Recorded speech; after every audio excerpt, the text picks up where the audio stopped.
ప్రతీకారం తీర్చుకోవడానికి ఉండి ఎమ్మెల్యే రఘురామకృష్ణంరాజు తహతహలాడుతున్నారు. ఈ సమయం కోసం ఆయన కొన్నేళ్లుగా ఎదురు చూస్తున్న సంగతి తెలిసిందే.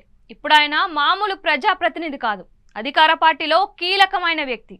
రఘురామకు చాలా పలుకుబడి ఉంది. ప్రతీకారం తీర్చుకోవడానికి ఇంతకంటే మంచి తరుణం రాదని ఆయన గట్టిగా అనుకుంటున్నారు. ఈ నేపథ్యంలో తనను హింసించిన కొంతమంది అధికారులు, రాజకీయ నాయకులపై చర్యలు తీసుకోవాలంటూ గుంటూరు ఎస్పీ తుషార్ డూడీకి ఫిర్యాదు చేయడం విశేషం. గతంలో తనపై సిఐడి అధికారులు తీవ్ర స్థాయిలో భౌతిక దాడికి పాల్పడ్డారు అంటూ ఆయన ఆవేదన వ్యక్తం చేసిన సంగతి తెలిసిందే. తనపై దాడికి పాల్పడిన సిఐడి అధికారుల అంతు తేల్చాలి అంటూ గల్లీ నుంచి ఢిల్లీ వరకు ఆయన ఫిర్యాదులు చేసినా ప్రయోజనం లేకుండా పోయింది. ఇప్పుడు రాష్ట్రంలోనూ అలాగే కేంద్రంలోనూ అధికారం ఆయనదే.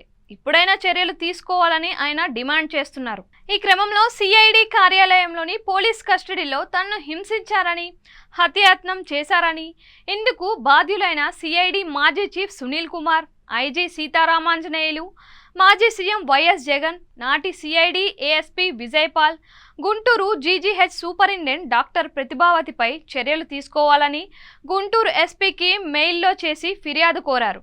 రఘురామకృష్ణంరాజు కోరిక మన్నించి ప్రభుత్వం వారిపై ఏ మేరకు చర్యలు తీసుకుంటోంది అనేది చర్చనీయాంశమైంది. ఇలా ప్రతి ఒక్కరూ ప్రతీకారంపై దృష్టి సారిస్తే ప్రజల్లో సానుభూతి వచ్చే ప్రమాదం లేకపోలేదు. చంద్రబాబు తన వరకు కక్ష తీర్చుకోవడానికే పరిమితమవుతారే తప్ప అందరి ప్రతీకారాలు తీర్చుకోవడానికి అనుమతి ఇస్తారా అనేదే ప్రశ్న.